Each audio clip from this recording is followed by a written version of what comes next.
Godavarikhani Lakshmi Nagar bullion మార్కెట్లో బంగార shop యాజమాని పరారయ్యాడు.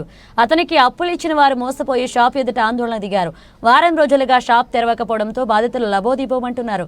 తమ అవసరాల కోసం డబ్బులను వడ్డీలకు ఇవ్వడంతో పాటుగా పెళ్లిళ్ల కోసం బంగారు ఆభరణాలు తయారు చేసేందుకు నగదిచ్చారు. అలాగే ఆర్థిక పరిస్థితులు బాగాలేని వారు బంగారు ఆభరణాలను కుదపెట్టి కొంతమేర డబ్బులు తీసుకున్నారు. నమ్మకంగా ఉన్న వ్యాపారి పెద్ద మొత్తంలో నగదు బంగారంతో ఉడాయించినట్లుగా సమాచారం తెలుసుకున్న బాధితులు షాపు ఎదుట బైఠాయించి ఆందోళన చేపట్టారు.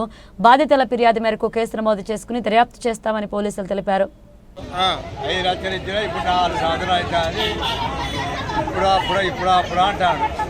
నాకు మిత్తిగా చెప్పాలి, నేను ఇచ్చిన నాకేం బంగారం కాదు గింగారం కాదు ఏది కాదు, నేను మిత్తిగా చెప్పాలి ఇచ్చిన.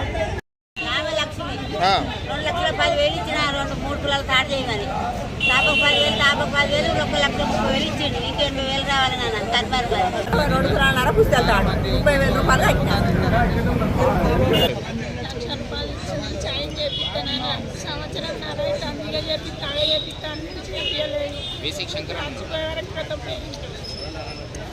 నమ్మకం 40 ఏళ్ళ వాటి మాకు నమ్మకం ఇచ్చినాం. నా పేరు తాళ్ళపల్లి వెంకటేశ్వర్లు అండి. మా అమ్మాయి పెళ్ళికి అని చెప్పేసి శ్రీనాథ్ జ్యువెలర్లో 12 తులాల బంగారము చెక్కు రూపకంగా 5 లక్షల రూపాయలు ఇవ్వడం జరిగింది. అయితే మాకేం చెప్పారంటే మేము ఆర్డర్ తీసుకున్న తర్వాత ఈరోజు ఇస్తా రేపు ఇస్తా అనుకుంటే 2 సంవత్సరాల నుండి తిప్పుకుంటున్నాడు ఆయన. ఎప్పుడు అడిగినా కానీ హార్ట్ ప్రాబ్లం వచ్చిందని అడ్మిట్ అయినామని చెప్పేసి మాకు ఆరోగ్యం బాగాలే అని 4 రోజుల తర్వాత ఇస్తా రేపు ఇస్తా మాపిస్తా అంటూ మమ్మల్ని కాల వ్యాపారం చేస్తూ జాప్యం చేస్తూ ఈ రోజు వరకు మాకు ఇవ్వకుండా ఆపుకుంటూ వచ్చిండు. ఇక నాకు ఇచ్చిన డేట్ ప్రకారం 1వ తేదీ నాడు ఇస్తారన్నారు.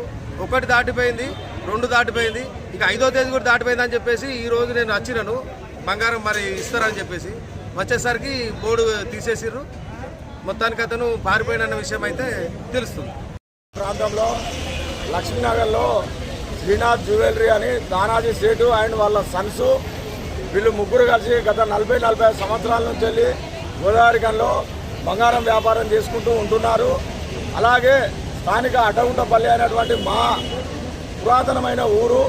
అప్పటి నుంచి కూడా ఈ సేటు మీద చాలా నమ్మకంగా మా వాళ్ళంతా పాడి పంటల మీద అగ్రికల్చర్ చేసుకుంటూ జీవనాధారం చేసుకున్నటువంటి మా రైతులు వీళ్ళ దగ్గర నుంచి వెళ్ళి దరిదాపులో ఒక 20-25 మంది దగ్గర నుంచి వెళ్ళి మొత్తం లెక్కేస్తే ఒక 2 కోట్ల రూపాయల వరకు కూడా వీళ్ళని నమ్మించి బంగార రూపకంగా మరియు రూపాయిన్నర వడ్డీకి సేటు మంచోడు అని చెప్పేసి నమ్మబలికి వడ్డీలు ఇచ్చి జస్ట్ ఒక 2 రూపాయల బుక్ ఏదైతే ఉంటుందో అటువంటి బుక్ మీద 12 లక్షల వాళ్ళకు కానీ అదే బుక్, 20 లక్షల వాళ్ళకు కానీ అదే బుక్, మరి ఎటువంటి బాండింగ్ లేకుండా ప్రామిసర్ నోటు లేకుండా నమ్మబలికి వీళ్ళందరినీ వాళ్ళ నట్టేట ముంచి గొంతుకోసింది వీళ్ళు.